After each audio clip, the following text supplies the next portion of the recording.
opinião. Sérgio Barreto e Cassiano Schneider analisam os principais acontecimentos da política no Brasil e no mundo. Está no ar, Política com Pimenta.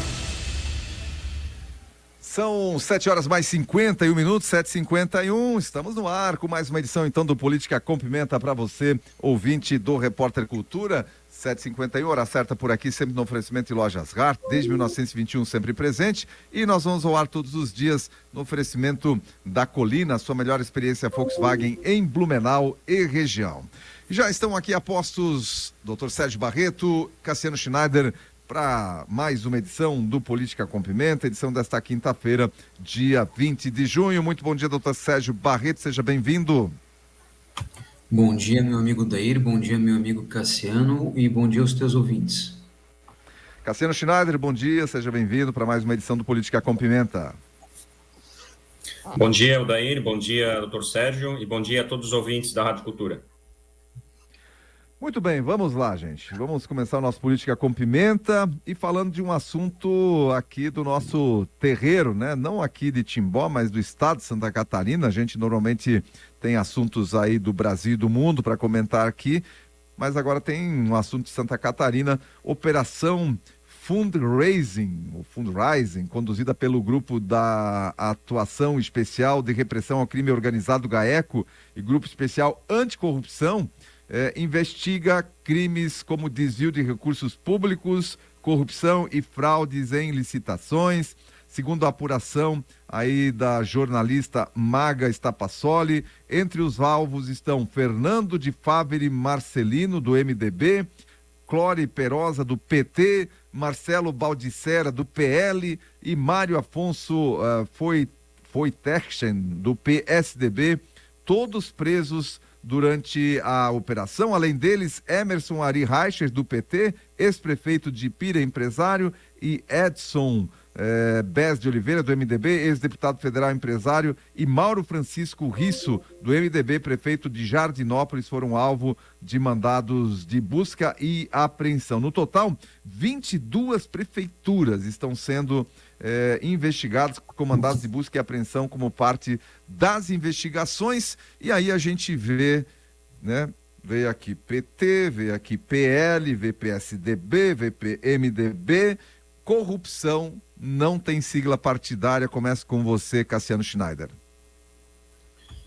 Bom, é mais um capítulo, né, do ótimo trabalho aí do GAECO, né, que é o órgão aí de combate à corrupção, né, e a formação do crime organizado em Santa Catarina. E não é o primeiro, né, não é a primeira das operações que eles fazem aí nos últimos 5 anos, né. Já houve algumas operações aqui no estado de Santa Catarina desvendando esquemas de corrupção, esquemas de formação de quadrilha, né, buscando praticar comportamentos ilícitos, né, sobretudo para realizar desvios, né, de verbas públicas.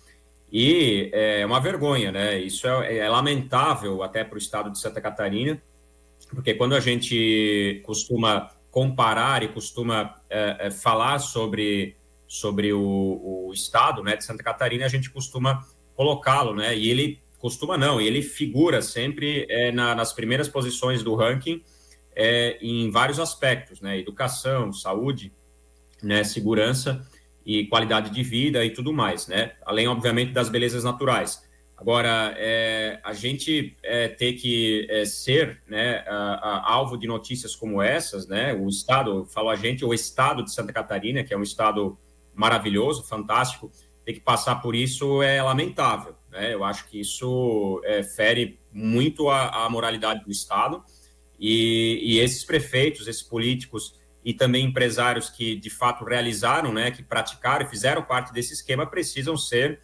devidamente punidos, né? Não se pode, não podem ficar impunes, e para que de fato seja dada a lição para os próximos candidatos, próximos agentes públicos, para que eles não venham também a cometer essas mesmas fraudes, essas mesmas ilicitudes, né? E aí, como você falou, Dair, são prefeitos de várias siglas partidárias. Eu diria que hoje partido, né, é muito complicado você determinar que um determinado partido ele é um partido leal, né, à causa pública ou não, né? Não se pode afirmar isso de forma absoluta, porque quem faz a vida dos partidos são as pessoas. Então, você pode ter um partido extremamente bem organizado, mas você não consegue controlar absolutamente quem entra no partido, não se tem esse controle, né? Você acaba, vez ou outra, participando aí e fazendo campanha junto com um candidato que você nem conhece direito e depois você vai descobrir que era um sem vergonha, um mau caráter. Então, acontece com frequência isso, não só aqui no Estado, também como no Brasil afora.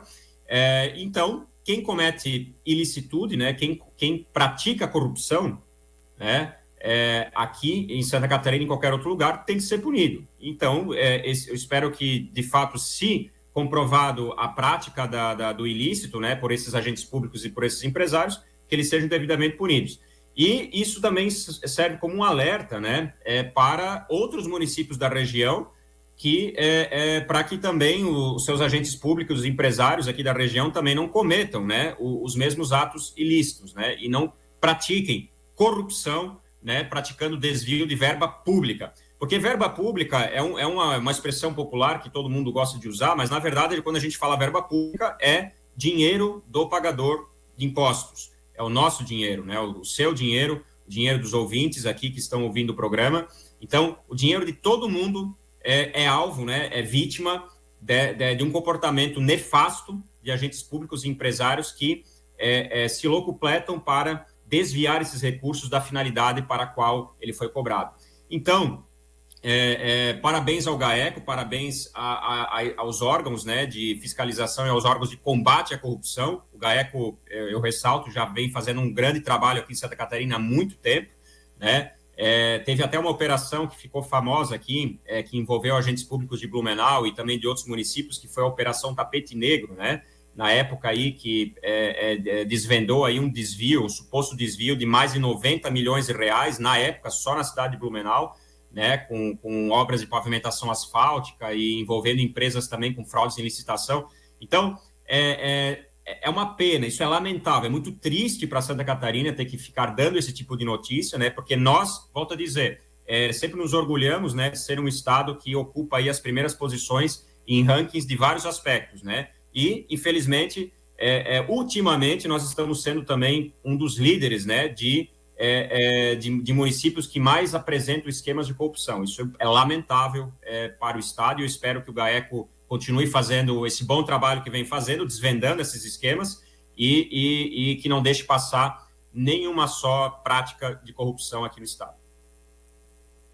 Pois é, agora, doutor Barreto, na esteira aí do que vem acontecendo em nível nacional, não vou comentar aqui sobre questões processuais, mas daquilo que foi comprovado através aí da Lava Jato, e agora a gente vendo aí os principais atores da Lava Jato sendo descondenados, podendo voltar a exercer cargos públicos, cargos inclusive de destaque nacional, e agora a gente vê aqui em Santa Catarina, como diz o Cassiano, nosso estado sempre reconhecido aí, né, pelas suas belezas naturais, enfim, pela qualidade de vida, e agora tendo que conviver com isso. Mas, Barreto, nós temos eleição agora em outubro, e aí vale as pessoas que vão eleger prefeitos, vereadores, dar uma olhadinha, né, no passado dessas pessoas aí, Barreto.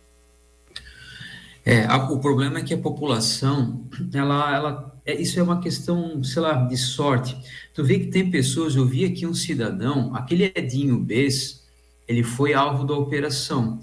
Ele faz parte, ele tem um cargo de diretor de relações institucionais da Frente Parlamentar Mista de Logística e Infraestrutura. Pô, esse cara foi deputado federal em 94, 98, 2002, 2006, 2010... Em 1990 foi deputado estadual. Pô, esse cara foi alvo da operação e entraram dentro da casa dele com uma metralhadora lá. Teve presos, teve 2 do MDB, um do PT, um do PL e um do PSDB. Prova de que a corrupção ela não escolhe mais partido. Mas algumas coisas me chamam a atenção, porque uma coisa mais me entristece, no seguinte sentido. Já repararam que todas as operações fortes do combate à corrupção, elas vêm de instituições como o GAECO, por exemplo, né, como o DEIC. O que falta, e aqui é só um comentário construtivo, eu não vejo nenhuma atuação assim, e o comentário construtivo até porque eu mantenho uma relação de profundo respeito e admiração, inclusive, pelas promotorias de justiça das comarcas da nossa região. São promotores de justiça, como eu já falei aqui, um pouco acima da média, mas a gente não vê situações e investigações que deveriam. Indaial sempre foi mais atuante nesse sentido, especialmente na época do promotor Adair Tramontim. A Indaial sempre foi muito mais atuante. Existem situações que me incomodam como advogado, criminalista, como pessoa que atua na área do direito, que é uma coisa que me incomoda e que eu acho que já demorou para o Ministério Público tomar uma atitude, e vou dizer qual é. A gente cansa de ver essas premiações nos prefeitos da nossa região, de prefeito empreendedor, prefeito não sei o que cidades, eles vão para Brasília, ficam lá. Eu gostaria de saber, primeiro, quem é que paga isso, qual é, porque isso aí nós temos que ter muito cuidado com essas coisas, entende?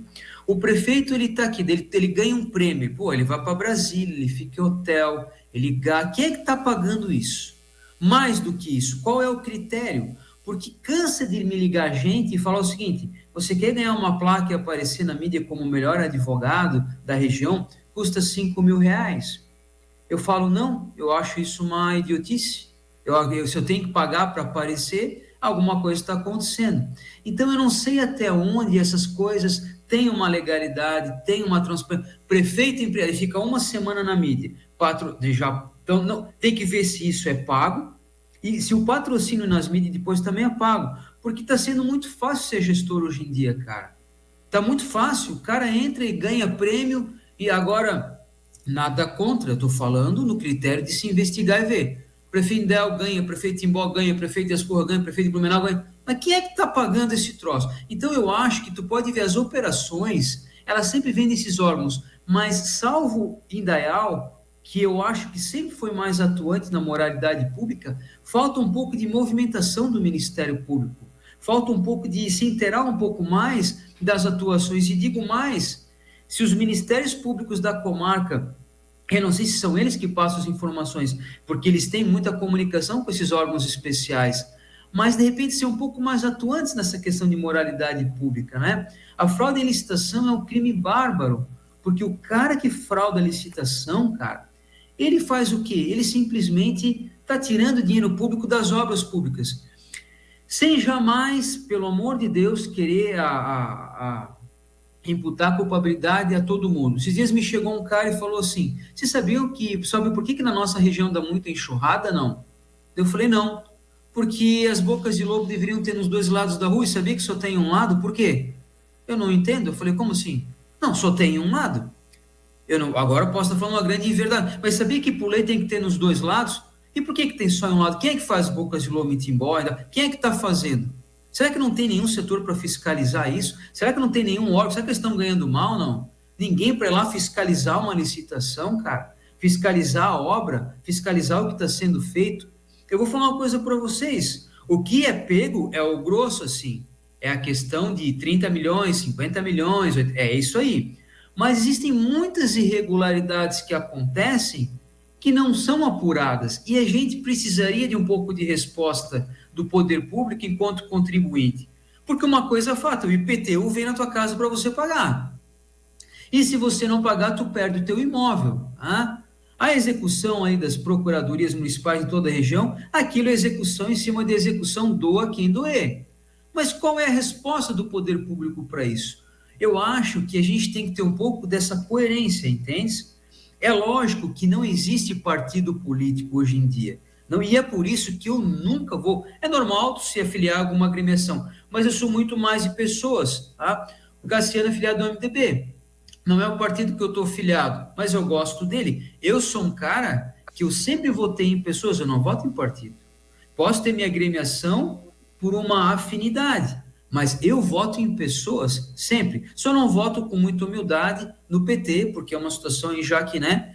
Mas o que eu quero dizer é o seguinte, Cassiano e Odair, podem ter certeza de uma coisa, nós precisaríamos de uma atuação maior dos órgãos de fiscalização, do nosso dinheiro, do dinheiro público. E o que me chama a atenção e me deixa triste são essas premiações. Um dia, se eu tiver tempo para isso, eu quero começar a ir atrás disso. Eu quero começar a investigar isso. Já que o Ministério Público não fez, eu vou atrás para ver da legalidade dessas premiações. Porque os prefeitos ganham premiação e ficam 2 semanas aparecendo na mídia. Quem é que paga por isso? Né? Isso aí será que não é desvio de finalidade pública? Né? A gente tem que começar a prestar um pouco de atenção nisso aí também.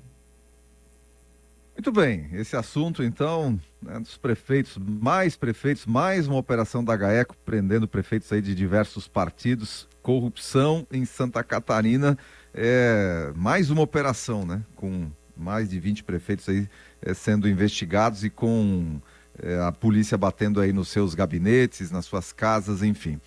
É uma pena para Santa Catarina essa situação.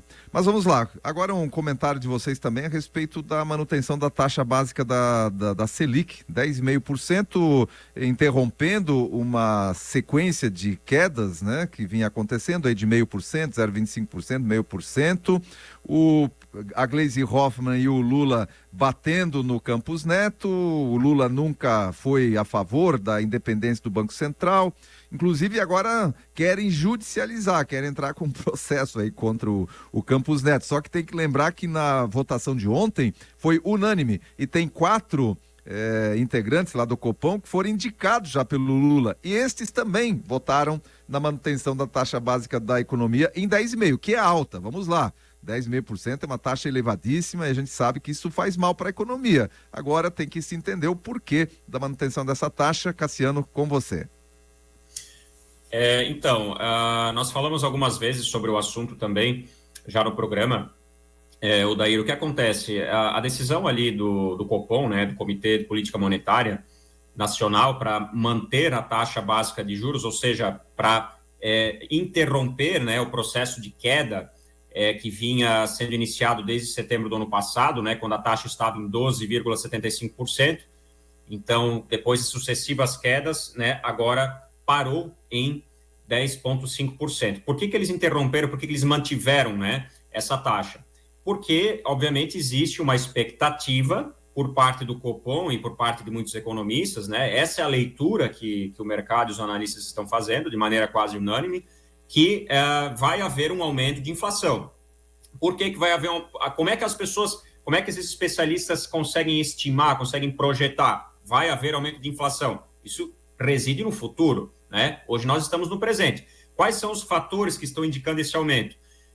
Principalmente o excesso de gastos públicos do governo. O economista André Lara Rezende, né, que foi um dos formuladores, inclusive, do Plano Real, em 94, ele já destacou isso em um dos seus livros, que ele escreveu a respeito da economia brasileira, e ele disse que quando um governo ele gasta demais, né, ele cria uma expectativa futura de crescimento da inflação. Por quê? Porque excesso de gasto público significa excesso de dinheiro na economia, mas não é o excesso do dinheiro bom, é o excesso do dinheiro ruim, o dinheiro mal gasto. E isso faz com que a inflação ela acabe aumentando pela questão da demanda, do montante de circulação em dinheiro que existe na própria economia, né? Mas de maneira errada, não é um incentivo às pessoas a gastarem buscando o consumo, né? E aí você gerando um incentivo para as indústrias produzirem mais, gerando o equilíbrio entre oferta e demanda. Não é isso, porque daí, nesse caso, a economia cresce de maneira saudável, sem inflação, né?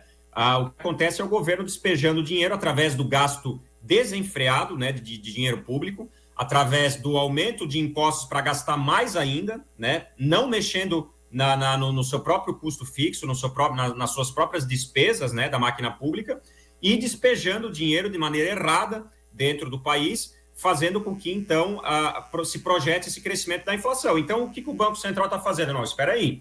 Então, se o governo está agindo dessa forma, ele está dando um recado de que a inflação vai aumentar. Então, nós vamos agir por antecipação, né? Nós vamos prevenir esse aumento inflacionário, ou pelo menos reduzir o impacto dessa inflação. Então, vamos manter a taxa em 10,5%, que, como você mesmo falou, Dair, é considerada uma taxa ainda alta.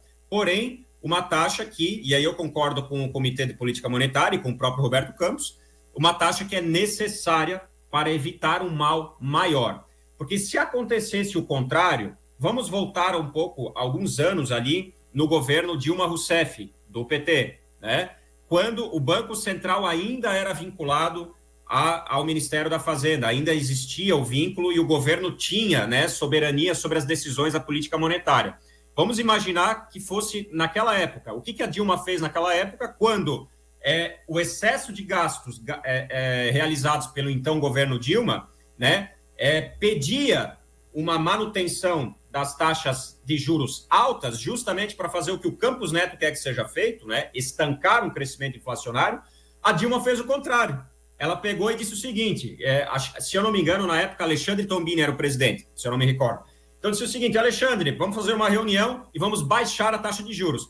Artificialmente, a Dilma baixou a taxa de juros, se vocês vão lembrar comigo, perto de 3% ou 4% ao ano. Ou seja, a inflação já estava em 6%, 7% e a taxa de juros do Banco Central em 3%, 4%. O que significa que havia uma defasagem de 2% a 3%, gente, de inflação a mais do que a taxa de juros do governo. O que isso ocasionou? Muito mais inflação. Tanto que isso foi dos motivos da derrocada, né, da ex-presidente, que culminou também no seu impeachment, porque gerou um problema gigantesco na economia brasileira. Então, agora, no caso do Campos Neto, ele está fazendo o dever de casa. Vamos estancar, precisamos fazer o que o governo brasileiro não está fazendo. O governo está sendo irresponsável, fiscalmente falando, porque ele está gastando demais e não está cortando na carne. Então, nós, do Banco Central, temos que fazer o nosso papel e impedir que as consequências dessa gestão desastrosa do governo Lula cause ainda mais consequências para a economia brasileira. E é isso que eles fizeram.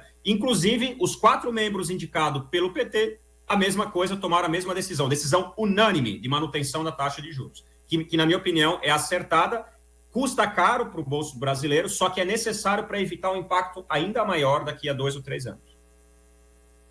Muito bem, doutor Barreto, e estão ameaçando judicializar a questão, vamos botar, como é que diz na linguagem popular, vamos botar o Campos Neto no pau? Na verdade, assim, quando o PT, ele não consegue, pelo argumento, ele sempre tentou na força, né? Esse é o modus operandi dele, né? Com relação à independência do Banco Central, eu acredito muito nas instituições, eu sou um republicano, e é por isso que as instituições do Brasil, elas têm que ser cada vez mais fortalecidas, e não pessoas, não é? Então, veja bem, mesmo com toda a independência, olha só, com toda a independência, porque é uma independência relativa, esses caras, vamos supor, parece que o presidente do Banco Central jantou com o Tarcísio de Freitas, o Luciano Huck. Ele é uma pessoa, então é normal, ele vai jantar com quem ele tem afinidade. Ele fica no cargo até dezembro de 2024. Então, tudo é feito de pessoas, assim como, veja bem, o presidente do Banco Central jantou com o Tarcísio de Freitas, do PE lá, governo de São Paulo, e com o Luciano Huck. Assim como o cara lá, o ministro da STF, pode jantar com o presidente da República, entende? Tudo é feito de pessoas. Eu, como gestor, eu posso jantar com quem eu quiser. Então, a gente pensa, não tem independência do Banco Central? Não sei. A única coisa que eu sei é o seguinte, cada vez mais a gente tem que fortalecer as instituições, porque se não fossem as instituições, a gente estaria perdido no país. Iria entrar um louco que nem o Lula, por que eles não podem baixar a taxa, o Copom, que é o Comitê de Política Monetária Nacional, que se reúne a cada 45 dias, terça e quarta-feira, por que eles não podem baixar a taxa Selic, que é a taxa que define a taxa de juros do país? Por quê? Porque o Lula não para de gastar. Se ele fosse um cara que tivesse um estado mínimo, por exemplo, se ele fosse um cara que gastasse dentro de uma compatibilidade e daquilo que ele pudesse gastar, talvez eles poderiam baixar a taxa básica de juros e a Selic para fazer a economia funcionar. Só que eles não podem fazer isso. Por quê? Porque o senhor Luiz Inácio Lula da Silva vai fechar com 1 trilhão de déficit público, entende? Então a gente tem que ter essa coerência. Né? E o PT ele tem essa problemática, ele não ganha no argumento, ele vai para a força. Por isso que a gente precisa defender sempre as instituições, porque as instituições elas nos protegem de loucos como Lula, assim como nos protegem de loucos como Bolsonaro. Tem aqueles que amam Lula, tem aqueles que amam Bolsonaro. Eu não amo ninguém, eu não amo político, eu não tenho político de estimação, eu não amo ninguém. Eu amo a minha mulher, meu filho e meus pais, entende? Então, esses loucos da cabeça, então chega um cara, gasta o que ele não pode, esse cara tem que ser colocado no lugar dele. Esse cara, esse Luiz Inácio Lula da Silva, tem que ser colocado no lugar dele, porque ele é um presidente da República, ele não pode, mas se não são as instituições para botar esse cara no lugar dele, a gente está com um problema. Bolsonaro ataca todo mundo, esse cara tem que ser colocado no lugar dele, pelas instituições. As instituições de uma democracia republicana forte, elas têm que prevalecer sobre as pessoas. O meu poder é relativo. Eu sou presidente da República, ali no meu terreninho ali, ó, no meu quadradinho ali. Eu respeito as instituições, existe um Banco Central que é independente, existe a Justiça Eleitoral que é independente, existem os poderes que são independentes, e fim da história. Porque senão a gente, nessa cultura nossa populista que a gente vive, a gente estaria no caos. Tu imagina não ter um órgão independente como o Banco Central? A gente estaria morto. A gente estaria no quê? E aí eu concordo, queria virar uma Venezuela. Eu nunca acreditei, porque eu sei que as instituições são fortes. A Justiça Eleitoral tirou os direitos políticos do Bolsonaro, botou ele bem no lugarzinho dele. O Banco Central pega o Luiz Inácio Lula da Silva e põe bem no lugarzinho dele. E pode entrar com 1000 ações judiciais, entende? Porque as instituições precisam prevalecer sobre esse bando de loucos. E o cara que entra lá tem que ter essa coerência. Eu sou um republicano, sou do PL, sou do PT, sou do que for, eu sou um republicano. Eu tenho que respeitar as instituições. Eles não abaixam a taxa de juros, nem tem como. O PT ele é um desastre na questão financeira. E se não fosse um Banco Central, uma autarquia autônoma, né, do Estado Democrático de Direito, meus amigos, aí a gente pode ter certeza que em 2, 3 anos poderia comer carne de cachorro. Tem que agradecer o Banco Central e agradecer esse Conselho de Política Monetária Nacional, que é o Copom, para a gente, pelo menos, ter um pouco de coerência. Querem reduzir a taxa de juros? Parem de gastar dinheiro público. Né? É simples. Muito bem, a gente sabe que tem também as questões externas, né? Que aí o governo e o Copom não têm controle sobre o que acontece externamente e que afeta aqui o mercado nacional. Porém, o dever de casa é que não está sendo feito, que também levou o Banco Central aí a manter a taxa de juros. Doutor Sérgio Barreto, obrigado pela sua participação no dia de hoje aqui, um excelente final de semana, até na terça-feira. Um abraço, meu amigo Daír, abraço, meu amigo Cassiano, e a todos os teus ouvintes. Cassiano, um abraço para você também, excelente final de semana, até na próxima terça com mais uma edição aí do Política com Pimenta. Obrigado, Odair, obrigado, doutor Sérgio, e obrigado mais uma vez a todos os ouvintes da Rádio Cultura.